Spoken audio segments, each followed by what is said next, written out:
क्या कलयुग में कोई भी मनुष्य प्रैक्टिकल तौर पर 1 करोड़ ब्राह्मणों को भोजन खिला सकता है?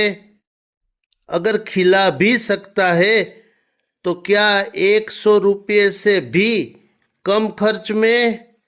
असंभव सा है।